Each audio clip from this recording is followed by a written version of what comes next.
السميع العليم من الشيطان اللعين الرجيم.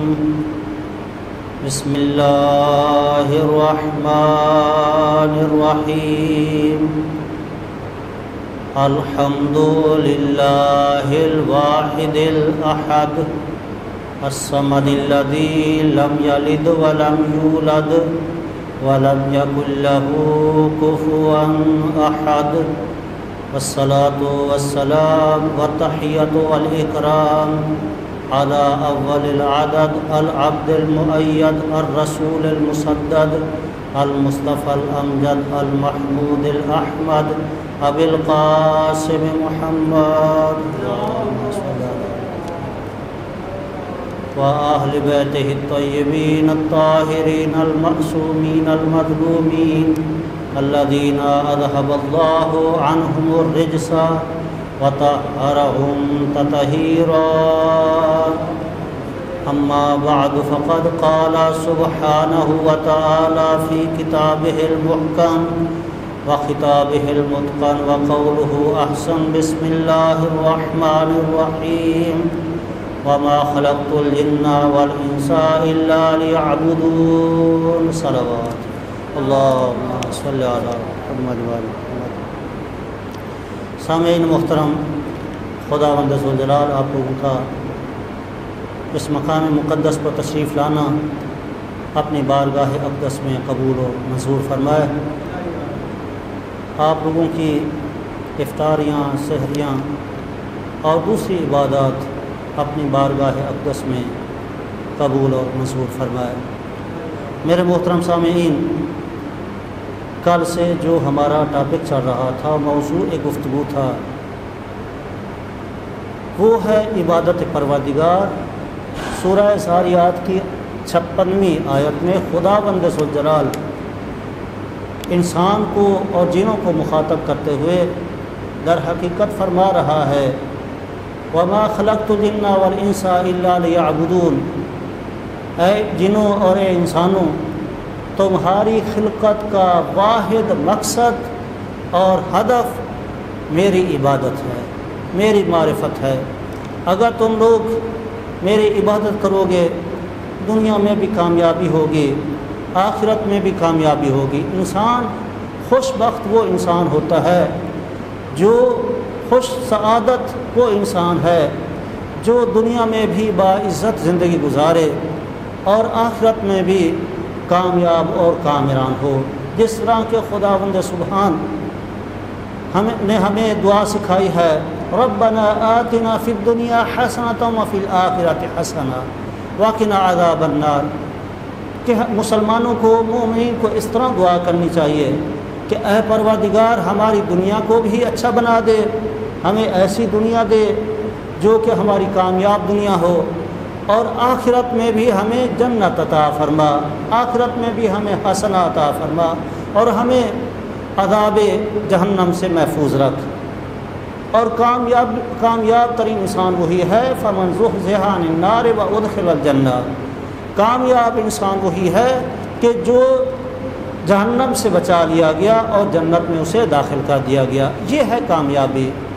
اللہ نے انسان کی خلقت کی طرف اشارہ کیا ہے کہ اس کا ہدف کیا ہے کہ وہ میری عبادت کرے، میری معرفت حاصل کرے، میرے سامنے جھکے، یہ میرے سامنے تعظیم کرے، میرے سامنے سجدہ کرے اور کسی کے سامنے سجدہ نہ کرے. ایک انسان جو صرف اور صرف ذات پروردگار کے سامنے جھکتا ہے وہ ہزاروں خداؤں سے بچ جاتا ہے اور دوسروں کے سامنے سر تعظیم خم نہیں کرتا، بلکہ ذات پروردگار کے سامنے وہ سر سجود ہوتا ہے اور اسی کی وہ عبادت کرتا ہے. اب عبادت کے لیے انسان کو خلق کیا گیا ہے اور انسان پوری زندگی اپنی عبادت میں گزار سکتا ہے اگر وہ چاہے تو پوری زندگی اس کی حتیٰ کہ جو سانسیں آ رہی ہیں یہ بھی عبادت میں شمار ہو سکتی ہیں. اگر وہ چاہے صرف اور صرف اس کی چاہت میں ذات پروردگار کی قربت شامل حال ہو جائے، یعنی جو بھی کام کرے پہلے رک جائے، ذہنی طور پہ رک جائے اور وہ سوچے کہ یہ جو میں قدم اٹھا رہا ہوں یہ جو میں کام کر رہا ہوں کیا اس میں قربت خدا پائی جا رہی ہے، اللہ کی قربت پائی جا رہی ہے یا نہیں پائی جا رہی؟ اگر قربت خدا پائی جا رہی ہے تو وہ در حقیقت اس کا کام عبادت ہوگا۔ اور کچھ ہمارے ایسے بھی لوگ گزرے ہیں، ایسے مجتہدین گزرے ہیں، امام نہیں ہے مجتہد ہیں، ائمہ صلوات اللہ علیہم کے چاہنے والے اور ان کے نائبین ہیں، جس طرح امام خمینی، جس طرح کے مقدس اردبیلی۔ وہ کیا تھے؟ صرف اور صرف وہ کیا ہے، جب بھی کام کرتے تھے قربت خدا کی نیت کر لیتے تھے۔ کہتے ہیں انہوں نے کبھی مکروہ کام بھی انجام نہیں دیا، یہ ان کے بارے میں کہا گیا، بلکہ وہ خود بھی کہتے ہیں کہ مکروہ کام بھی انجام نہیں دیا، چونکہ وہ اس درجۂ عبادت پر فیض تھے۔ وہ جانتے تھے کہ عبادت کیا چیز ہے، وہ جانتے تھے لقاء خدا کیا چیز ہے، وہ جانتے تھے کہ اللہ کی عبادت کیسے کی جاتی ہے، حتیٰ کہ پوری زندگی میں مکروہ کام بھی انہوں نے انجام نہیں دیا۔ اب جو عبادت ہے مختلف قسم کی ہو سکتی ہے۔ اب آپ لوگ اندازہ کریں کہ جو نائب امام مکروہ کام انجام نہیں دیتا، ساری کی ساری زندگی عبادت خدا میں یا واجبات ادا کر رہا ہے یا مستحبات انجام دے رہا ہے، پوری زندگی اس میں گزر رہی ہے، تو یہ نائب امام کی حالت ہے۔ لیکن کیا کہنے امام کے جو ان کا بھی سردار ہے، ان کی عبادت کا کیا نظارہ ہوگا، ان کی عبادت کی کیا کیفیت ہوگی؟ تو عبادات مختلف قسم کی ہیں، جس طرح کہ کل آپ لوگوں کو ذکر کیا ہے کہ تاجروں کی عبادت ہوتی ہے کہ وہ لالچ میں کام کرتے ہیں، لالچ میں عبادت کرتے ہیں کہ اللہ ہمیں جنت عطا فرما دے، اللہ ہمیں نعمات عظیمہ سے ہمیں منعم فرما دے۔ تو یہ در حقیقت تاجرانہ عبادت ہو رہی ہے۔ اور کچھ عبادتیں غلامانہ عبادتیں ہوتی ہیں، ایسی عبادت کے جو جہنم کے ڈر سے، دوزخ کے ڈر سے عبادت کی جاتی ہے، اور جو کہ اس عبادت کو کیا کہتے ہیں؟ غلامانہ عبادت۔ غلام چونکہ ڈر اور خوف کی وجہ سے کام کر رہا ہوتا ہے۔ اور تیسری عبادت وہ ہوتی ہے جو عبادت پر خالصاً خدا کے لیے عبادت کی جاتی ہے، جس کو عارفانہ عبادت کہتے ہیں۔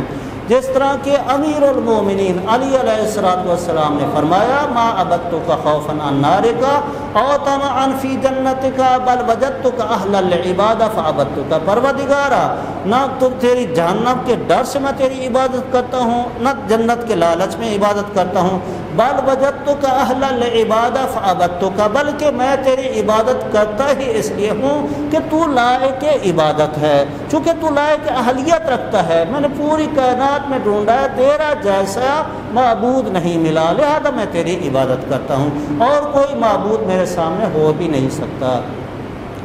پوری کائنات میں صرف ذات پروردگار ہے جس کی عارفانہ عبادت ہو سکتی ہے۔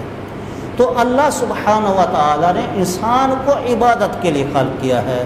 یہ نمازیں، یہ روزے، یہ تسبیحات پروردگار، یہ دوسرے رکوع کرنا، سجود کرنا، حج پہ جانا، زکوٰۃ دینا، اپنے دوسرے واجبات خمس وغیرہ کو ادا کرنا، یہ ساری کی ساری عبادتیں ہیں۔ لیکن پیغمبر اسلام حضرت محمد مصطفیٰ صلی اللہ علیہ وآلہ وسلم فرماتے ہیں کہ عبادت کے 10 حصے ہیں، 10 پارٹس ہیں، 10 اجزاء ہیں عبادت کے۔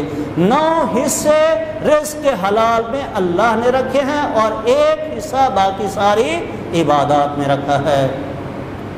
ساری کی ساری عبادات ایک جز میں ہیں، اور رزق حلال میں اللہ نے ساری عبادات ان 9 حصوں کو رزق حلال میں رکھ دیا ہے۔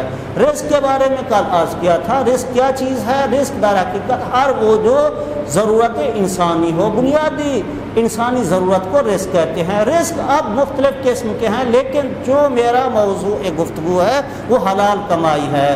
حلال رزق عین عبادت ہوتا ہے، آپ لوگوں کو پتہ ہے۔ اگر وہ اللہ کی قربت کے لیے اپنی بھوک، اپنے بچوں کی بھوک کو مٹانے کے لیے انسان تگ و دو کر رہا ہے، پیغمبر اسلام صلی اللہ علیہ وآلہ وسلم فرماتے ہیں کہ جو شخص اپنے اہل و عیال، مفہوم حدیث بیان کر رہا ہوں، جو اپنے اہل و عیال کے لیے کماتا ہے اور اس کے جسم اور بدن سے پسینہ آتا ہے یہ در حقیقت اس کا پسینہ اور شہید کا جو خون گرتا ہے اس کے برابر ہے۔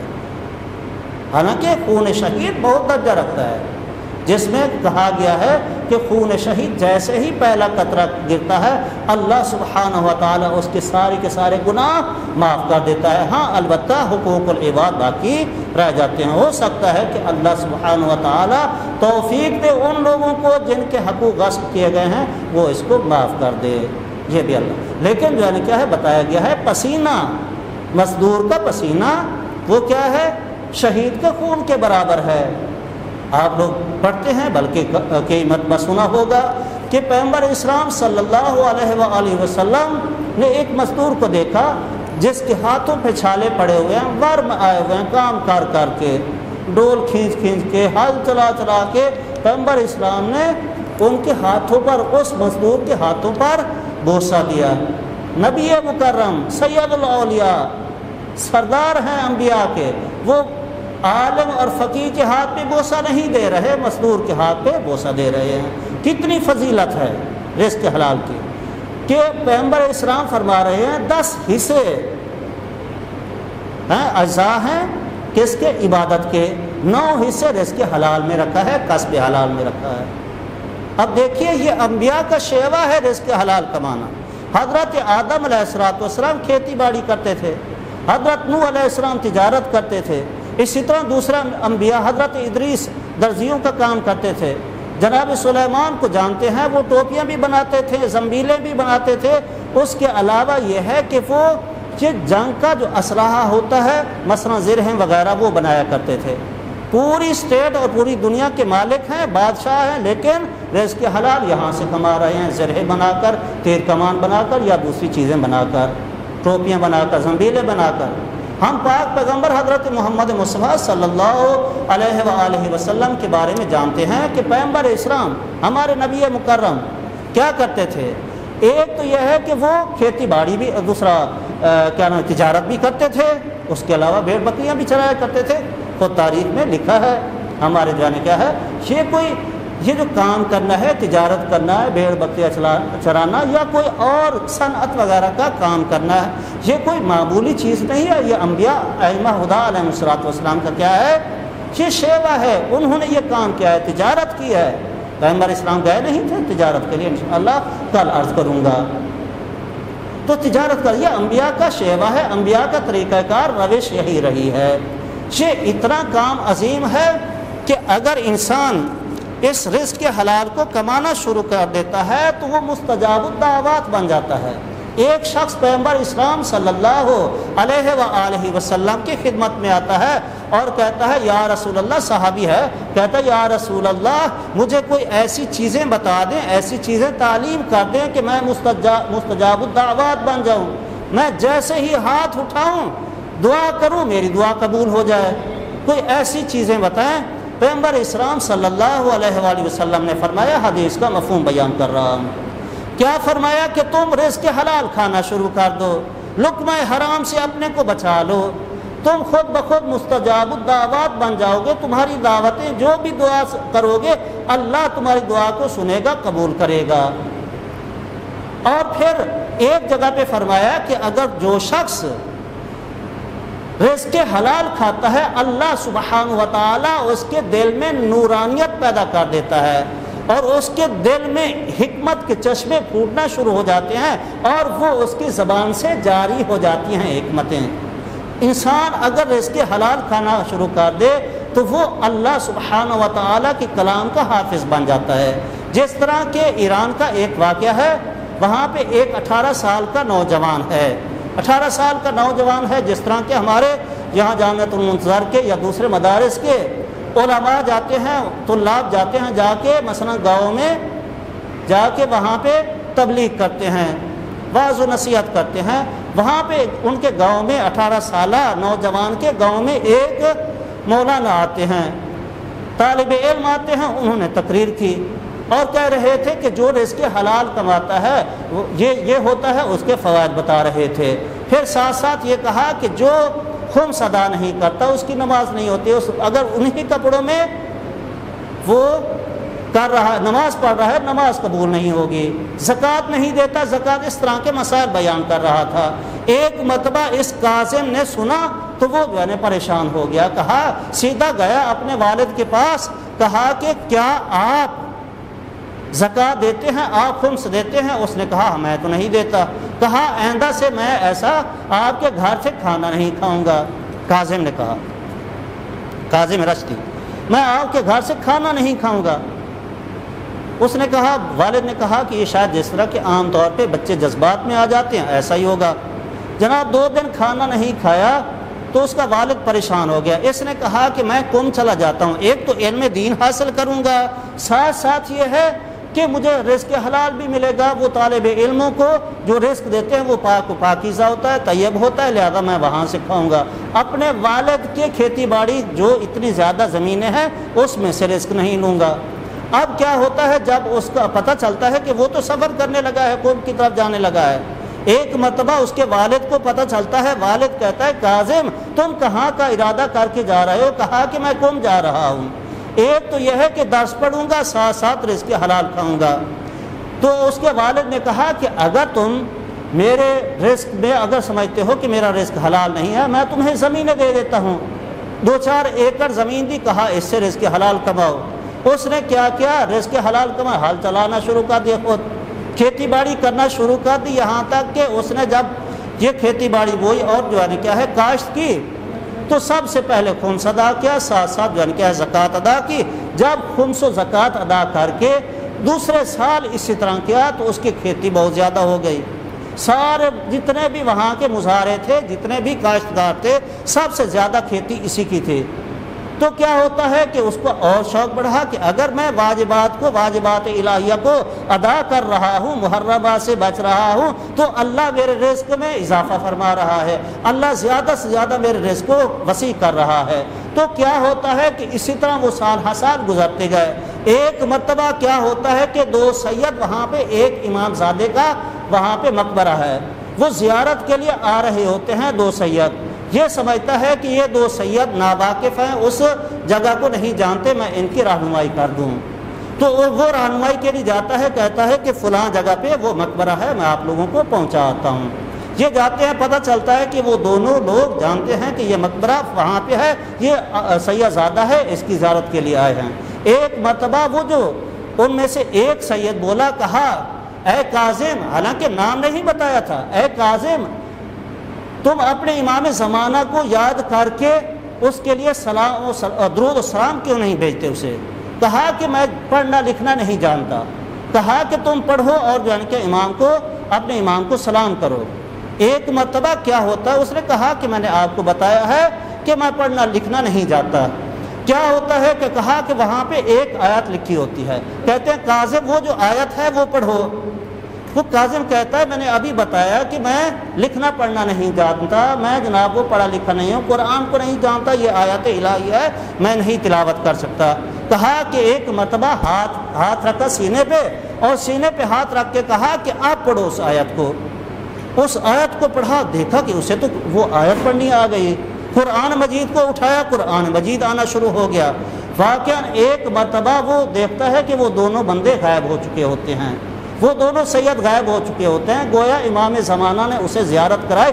جو شخص رزق حلال کمانا شروع کر دے، رزق حرام سے اپنے آپ کو بچا لیتا ہے، امام زمانہ خود اس کی ہدایت کرتے ہیں، اور اس کے علم میں اتنا اضافہ ہو جاتا ہے کہ کلام الہی کا نور اس کی زبان پہ جاری ہو جاتا ہے۔ یہ ہے اس طرح کے اور بھی کئی واقعات ہیں۔ ایک شخص کیا ہوتا ہے کہ اس کا باپ بہت امیر ہوتا ہے، لیکن وہ کیا ہے، حرام کمائی سے کمائی کر رہا ہوتا ہے، پیسے حرام سے کماتا ہے، لاکھوں ڈالروں میں جناب وہ کمائی کر چکا ہوتا ہے۔ تو ایک مرتبہ وہ باپ فوت ہو جاتا ہے، کیا ہوتا ہے کہ اس کو لاکھوں ڈالروں کی میراث ملتی ہے۔ کہتا ہے کہ میں اس میں سے $1 1 اٹھانے کے لیے تیار نہیں ہوں، کیوں؟ جانتا ہوں کہ میرے والد حرام کی کمائی سے یہ کام کرتے تھے، یہ کام کرتے تھے، حرام کا کام کرتے تھے، اس سے یہ کمائی ہوئی ہے، لہذا میں اس کا $1 بھی اٹھانے کے لیے تیار نہیں ہوں۔ اب جب ایسے کرتا ہے اور خود ہی چلا جاتا ہے، محنت مزدوری کرتا ہے، اللہ سبحانہ و تعالیٰ اسے ایک کرامت عطا کرتا ہے اس کے صدقے میں کہ اس نے رزق حرام کو چھوڑ دیا۔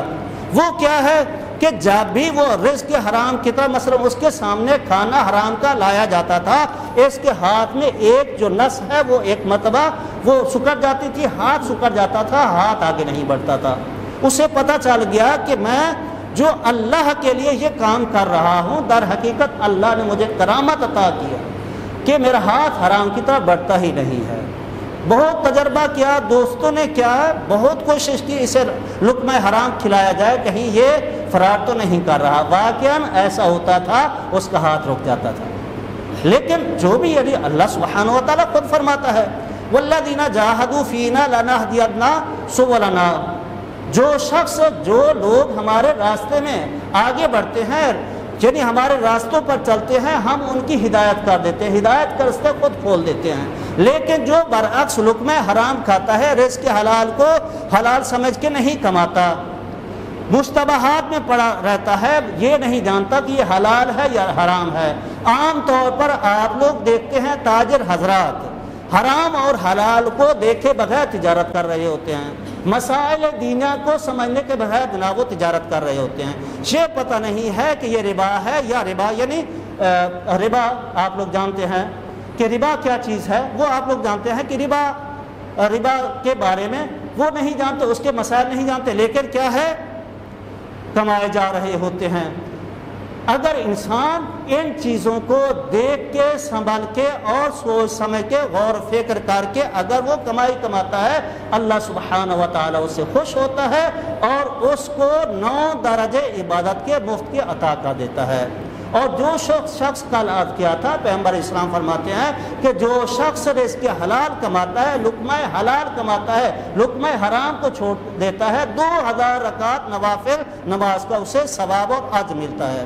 لیکن جو اسی لقمہ حرام کے پیچھے چلا جاتا ہے، اس سے توفیقات سلب ہو جاتی ہیں۔ جس طرح کے ایک واقعہ ہے، آپ لوگوں نے مالک اشتر کا نام سنا ہوا ہے، اسی کے نسل سے ایک شخص ایک فقیہ ہے، شریک بن عبداللہ سنان اس کا نام ہے، تاریخ میں ملتا ہے۔ وہ بہت بڑا فقیہ تھا، مومن تھا اور بہت اچھا مسلمان تھا۔ جب فقیہ تھا لوگوں کو مسائل بتاتا تھا، پورے وہاں پہ کوفہ کے اندر اس کا جناب چرچا تھا، لوگ جناب آ کے اس سے درس و تدریس کا سلسلہ اس کا جاری تھا، لوگ آ کے اس کے پاس پڑھتے تھے۔ کیا ہوا کہ اس وقت کا مہدی عباسی جو ہارون و رشید سے پہلے کا بادشاہ تھا، جو ظالم بادشاہ تھا، اس نے کہا، اسے دربار میں بلایا، کہا میں تیری بہت عزت کرتا ہوں شریک، میں تیری بہت زیادہ عزت کرتا ہوں، آج میں جتنے بھی پہلے سے کام کہتا آیا ہوں تم نے کوئی ایک میرا کام نہیں کیا، چونکہ تم متقی پرہیزگار فقیہ بندے ہو، میں آپ کو کچھ بھی نہیں کہتا آیا، لیکن آج میرے دربار میں حاضر ہوئے ہو، 3 کاموں میں سے ایک کام کرنا ضروری ہوگا۔ شریک نے کہا کہ وہ کیا کام ہے؟ کہا پہلی بات یہ ہے کہ میرے منصب قاضی القضات پہ فائز ہو جاؤ۔ قاضی القضات در حقیقت بادشاہت کے بعد سب سے بڑا منصب ہوتا ہے، قاضی بننا کوئی عام بات نہیں تھی، قاضی القضات یعنی قاضیوں کا بھی سردار بننا تھا۔ تو اب کیا ہوتا ہے، شریک کہتا ہے، ایک مرتبہ سنا چپ ہو گیا، کہا اگر اس کو نہیں جو ہے کہ قبول کر رہے، کہا میں قبول نہیں کروں گا۔ دوسری شرط یہ ہے، دوسری بات یہ ہے کہ آپ کو قبول کرنا پڑے گا کہ میرے بچوں کو تعلیم دو۔ ایک مرتبہ اس نے سوچا کہ میں ان بچوں کو تعلیم دوں گا، مہدی عباسی کے بعد کیا ہوگا، یہی بادشاہ بنیں گے، میں ظالم کے در حقیقت ظالم کی تربیت کر رہا ہوں، لہذا اس نے کہا میں یہ کام بھی نہیں کروں گا۔ تیسرا کام اس نے کہا کہ میرے ساتھ دوپہر کا کھانا کھاؤ، اگر یہ کام بھی نہیں کیا تو جلاد سے کہوں گا تیری گردن اڑا دے۔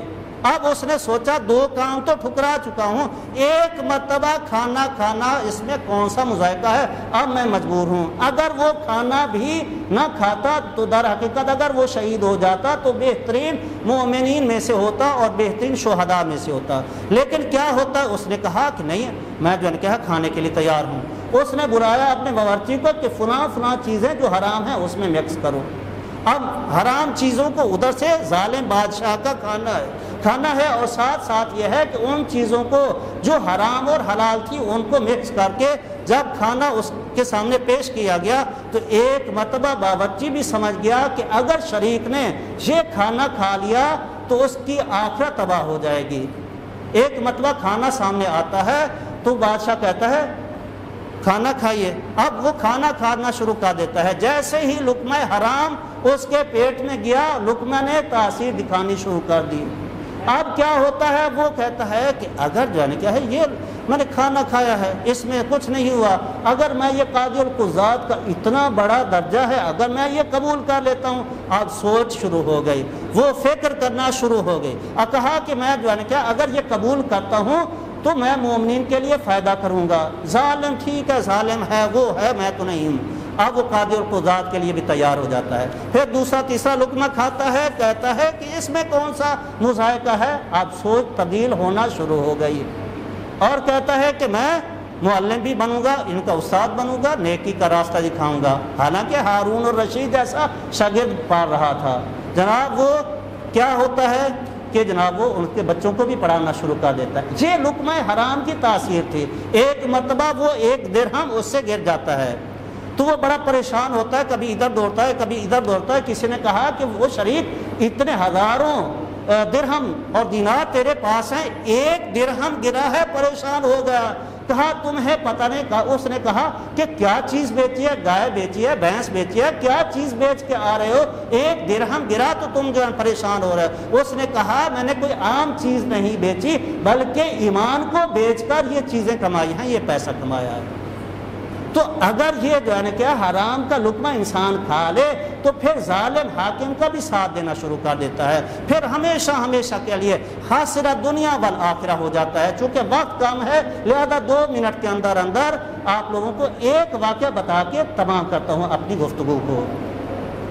یہ شیطان ایسا خبیث اور ملعون ہے کہ جو انسان کو وسوسے ڈالتا رہتا ہے، حتیٰ کہ شیطان کے وسوسوں سے انبیاء کے گھر بھی سلامت نہیں رہے۔ آپ لوگ بہتر جانتے ہیں کہ انبیاء کی بیویوں کے پاس یہ خبیث جاتا تھا اور ان کو جانے کیا ہے اپنے شوہروں کے خلاف اکساتا تھا۔ حضرت ایوب جو اللہ کے نیک بندے تھے، صبر ایوب مشہور ہے، آپ لوگ جانتے ہیں کہ حضرت ایوب، یہ بہت پیچھے واقعہ ہے، صرف یہ اپنے خاص نقطہ نظر جو بیان کرنا چاہتا ہوں اسی کی بات کروں گا۔ حضرت ایوب، صبر ایوب مشہور، وہ جناب بیماری کی حالت میں ہے، بہت سے ڈاکٹر آئے، حکیم آئے، اطباء آئے، لیکن کیا ہے بیماری سے افاقہ نہیں ہو رہا۔ ایک مرتبہ ان کی بیوی باہر کسی کام سے جاتی ہیں، چونکہ غربت کا زمانہ ہوتا ہے، کہیں کمانے کے لیے جاتے ہیں، راستے میں ایک متقی پرہیزگار بہت ہی ماشاءاللہ دیندار شخص ملا۔ اس نے کہا کہاں جا رہی ہو؟ ایوب کی بیوی، میں مومن ہوں۔ کہا کہ میرا شوہر بیمار ہے۔ کہا کہ میں بہت بڑا حکیم ہوں، پوری دنیا مجھے جانتی ہے، آپ نہیں جانتی۔ کہا کہ میں تو تجھے نہیں جانتی۔ کہا کیا ہوا تیرے شوہر کو؟ کہا ایوب نبی وہ بیمار ہیں، یہ علامتیں، ایک دو باتیں کی اس نے، اگلے بندے نے، وہ جو متقی پرہیزگار حکیم تھا، اس نے 10 باتیں بتا دی، 10 علامات بتا دی، یہ بھی ہوگا یہ بھی ہوگا یہ بھی ہوگا۔ اس نے کہا، اس جناب ایوب کی بیوی نے کہا تیرے جیسا حکیم میں نے نہیں دیکھا، صرف 2 باتیں کی، پوری علامات آپ نے مجھے بتا دی۔ تو کیا ہوتا ہے، کہتی ہیں کہ آئے میرے شوہر کا علاج کریں۔ کہا میں نہیں جاتا، صرف اور صرف ایک کام کریں، وہ انشاءاللہ ٹھیک ہو جائیں گے۔ کہا کہ آپ ایسا کام کریں وہ ٹھیک ہو جائے گا۔ تو کہا کیا علاج ہے، کیا نسخہ ہے؟ کہا ایسا کریں، ایک بکرا فلاں رنگ کا لینا، مثلا کالا بکرا لینا، لیکن جب اسے ذبح کرنے لگے ایک تو اللہ اکبر کا نام نہیں لینا اور دوسرا خانہ خدا کی طرف اس کا رخ نہیں کرنا۔ جب یہ کہا اور جناب ایوب کی بیوی جناب ایوب کے پاس آتی ہے، کہتی ہے کہ ایک حکیم، بہت بڑا حکیم ملا ہے، اس نے نسخہ دیا ہے، نسخہ یہ ہے کہ ایک بکرا فلاں قسم کا لینا ہے، کالا بکرا ہو اور فلاں قد کا ہو، اور یہ ہے کہ جب اسے ذبح کریں اللہ کا نام نہیں لینا، اور ساتھ ساتھ یہ ہے کہ خانہ خدا کی طرف اس کا رخ نہیں کرنا۔ جناب ایوب فوراً پہچان گئے، کہا اعوذ باللہ من الشیطان اللعین الرجیم۔ وہ حکیم نہیں بلکہ شیطان رجیم تھا، اللہ کا دشمن تھا، جس نے لقمہ حرام کھلا کر نبی کو برباد کرنا چاہا، اللہ اس پہ لعنت کرے۔ اس طرح کر کے یہ جو شیطان ہے یہ کیا ہے، چاروں طرف سے انسان کو گھیرتا ہے، دائیں سے بائیں سے آگے سے پیچھے سے، لیکن دو سمتیں باقی رہ جاتی ہیں، ایک اوپر والی ایک نیچے والی۔ اللہ نے بھی انتظام کیا ہے، جو شخص گناہ کر کے اگر میری بارگاہ میں دست دعا بلند کر دیتا ہے میں اس کے گناہوں کو معاف کر دیتا ہوں، یا سجدے میں چلا جاتا ہے میں اس کے گناہ معاف کر دیتا ہوں اور رزق حلال کی توفیق عطا کر دیتا ہوں۔ اللہ سبحانہ و تعالی سے ہم دعا کرتے ہیں، پروردگارا محمد وال محمد کا صدقہ ہمیں رزق حلال کی توفیق عطا فرما، ہمیں دنیا میں بھی کامیاب فرما اور آخرت میں بھی کامیاب فرما۔